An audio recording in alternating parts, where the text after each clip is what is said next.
sen bilan umra safariga birga borsak. Madinaga qo'ndik. Hayajondan yuraklar tez-tez urib, muborak zaminga birga keldik.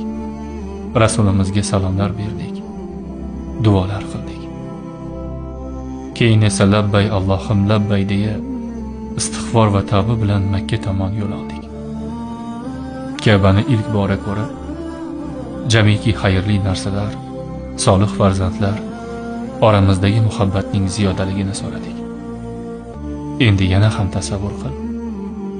Alloh umramizni qabul qilib, solih bandalari qatorida jannatiga kirgizsa, qo'l ushlashib jannat tomon yurib borsak. Ey bir-birini xolis Alloh uchun yaxshi ko'rganlar, ey solih bandalar, juftingiz bilan jannatga kiringlar deyilsa, tasavvur qilgina. Bundan ortiq baxt bormi?